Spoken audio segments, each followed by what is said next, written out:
আমি ওই যে জব করছি, মাস্টার্স কমপ্লিট করছি, এরপর আমি ভাবলাম যে আমি ডাবল মাস্টার্স করব। আমি এখানে কি করব, জব করা আমার এখানে নিরাপদ মনে হয় না। আমি দেখছি, আমি দুনিয়া দেখছি।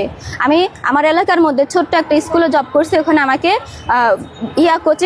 একটা কোচিং করাইতাম এবং টিউশনি করাইতাম, আমার সংসার মোটামুটি চলতো আর কি। এরপর আমি মাস্টার্স করার জন্য সাইফোর্সে আসি। সেখানে আমি ভর্তি হই ইংলিশ শেখার উদ্দেশ্যে, এবং ওনার সাথে যখন আমার প্রথমে ক্লাসে দেখা হয়, আমি দেখেছিলাম যে উনি আমার প্রতি একটা এক্সট্রা কেয়ার দেখায়, এবং এইভাবে চলছিল প্রায় এক মাসের মতো চলছিল। এক্সট্রা কেয়ার দেখাচ্ছিল, বোর্ডে নাম্বার লিখে দিত, আমাকে চোখ দিয়ে ইশারা করতে নাম্বারটা লিখে নেওয়ার জন্য। এরপরে একটা পর্যায়ে উনি নিজে থেকে আমাকে, যে গ্রুপ আছে না, গ্রুপ করে যে প্রত্যেকটা ক্লাসের গ্রুপ করে, সেই গ্রুপ থেকে নাম্বার নিয়ে উনি নিজে আমাকে কল করে। সেই প্রথম দিনে 1 ঘন্টা 5 মিনিট কথা বলে, এবং প্রথম থেকে ওনার সাথে আমার টিচার স্টুডেন্ট হিসেবে কথা হচ্ছিল। আমি ওনাকে বলছিলাম যে আমি এই প্রবলেম, আমি বিদেশ যেতে চাই, আমি একটা ভালো একটা লাইফ চাই। তো সেখান থেকে ওনার সাথে আমার পরিচয় করেছি আমি বিয়ের আগ পর্যন্ত। আমার যে প্রথমটা বিয়ে হয়েছিল 2013 সাল পর্যন্ত, তখন আমি অনেক কষ্ট করেছি। আমার বাবা আমার তেমন কোনো খোঁজখবর নেয় নাই, তেমন কোনো খোঁজখবর নেয় নাই বললে ভুল হবে, খোঁজখবরই নেয় নাই। শুধু আমার 2011 সালে আমাকে কলেজে ভর্তি হওয়ার জন্য কিছু টাকা দিয়েছিল, এবং তখন কিছু কন্টিনিউ করেছিল, এরপর আবার অফ করে দেয়।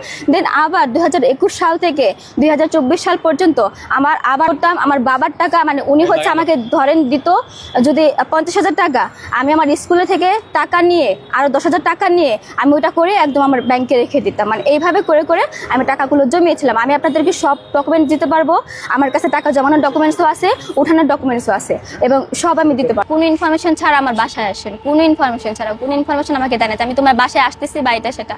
আমাকে উনি ধর্ষণ করে।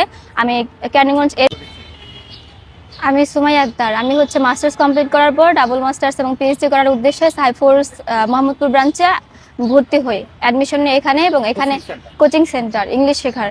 তো এখানে আসার পর আমি ক্লাস করি, এবং ওখানকার একজন টিচার যিনি আব্দুল কুদ্দুস আদনান স্যার নামে পরিচিত, উনি দেখতাম যে আমাকে ক্লাসে একটা এক্সট্রা কেয়ার করতেন। উনি বোর্ডে নাম্বার দিয়ে আমাকে ইশারা করতেন নাম্বার নেওয়ার জন্য। প্রথম আমি কোনো পাত্তা দেইনি ওনাকে। এরপর প্রায় 1 মাস পরে উনি নিচে থেকে আমাকে কল করেন, তখন আমার ক্লাসটা প্রায় শেষের পথে আমাকে কল করেন। এবং ওই দিন হচ্ছে আমি ওনাকে বলি যে আমি স্যার কিচ্ছু চাই না, আমি শুধু চাই ইংলিশে ফ্লুয়েন্টলি কথা বলতে, কারণ আমি বিদেশে যেতে চাই। উনি আমাকে আশ্বাস দেয় যে আমি তোমাকেই করবো, ভালোভাবে ইংলিশ যাতে তুমি বলতে পারো সেভাবে তোমাকে আমি টেক কেয়ার করবো।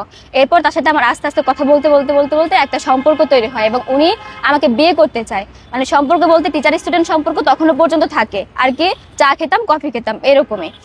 এরপর উনি আমাকে বলে আমাকে বিয়ে করবে। আমাকে এই কথা বলার পর আমি আমার সম্পর্কে যা আছে আমার A to Z ওনাকে খুলে বলি। উনি তারপরেও আমার মার সাথে দেখা করার পর আমার মার কাছ থেকেও সব জানে, আমার বাড়িতেও যায়, ওখানে গিয়েও আমার সবকিছু দেখে আসে। এরপর হচ্ছে উনি আমাকে বলতেছে যে করবে, আমাকে বিয়ে করবে। আমি বললাম যে আমার এখানে প্রবলেম হচ্ছে, আমার মা সবটা জেনে গেছে, আমার একটু প্রবলেম হচ্ছে, কারণ আপনারা ইতিমধ্যে হয়তো দেখেছেন আমার মা একটু কেমন করে, মানে আমি ভুল করেছি। হ্যাঁ, আমার মা হচ্ছে রাইট, আমি রং, আমি ভুল করেছি, ভুল করার জন্য মা এমন করছে। তো আমার মা তখন চাচ্ছিল না ওনার সাথে আমার সম্পর্কটা তৈরি হোক। মা আমাকে বলেছিল উনি ভালো না, উনি খোঁজ খবর নিয়েছে, কিন্তু আমি বিশ্বাস করিনি। আমি হচ্ছে ওনাকে বলে এই কথাটা, উনি আমাকে বলে আলাদা বাসা ভাড়া নেওয়ার পর আমি একটা আলাদা বাসা ভাড়া নেই, এবং উনি আমাকে পরে ক্যানিগঞ্জ মডেল থানায় একটা মামলা দায়ের করি, এবং ওখানে উনি আমাকে বলে যে সুমাইয়া আমি খুব গরিব, আমার কিচ্ছু নাই, আমার টাকা পয়সা কিচ্ছু নাই, আমি ভাতের কষ্ট করছি, তুমি যে কষ্ট করছো, তুমিও কষ্ট করছো, আমিও কষ্ট করছি, তুমি আমাকে সাহায্য করো, আমার ক্যারিয়ার নষ্ট করো না। এরপরে ওনার ভাই আমাকে কল করে একই কথা বলে, এবং বলে আমাকে বিয়ে করবে, সারাদিন একসাথে আমার সাথে থাকবে। এরপর ওনার প্রতি আমার মায়া হয়, এবং আমি যাই হচ্ছে ওনাকে ছাড়ানোর জন্য, যে মার সাথে ঝামেলা করে আলাদা বাসায়।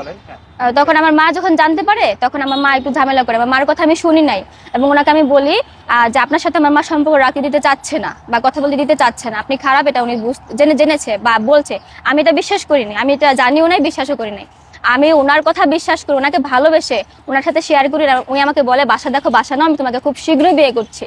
এরপর আমি বাসাটা নেই, এবং তখন আমি মাত্র বাসায় উঠতেছি, মানে সবকিছু গোছগাছ করতেছি, হারিয়ে বলতে শুরু করে সব কিনতেছি মাত্র থাকার জন্য যা যা লাগে বেসিক গুলো, আমি আমার নিজের টাকা দিয়ে কিনছি। ওনার সাথে তখন আমার দেখা সাক্ষাৎ কিচ্ছু নেই, উনি আমার বাসায় আসেও না, আমার বাসা চিনেও না আর কি, জানতো অ্যাড্রেসটা জাস্ট জানতো। আমি বলছি যে এখানে আমি বাসা নিছি।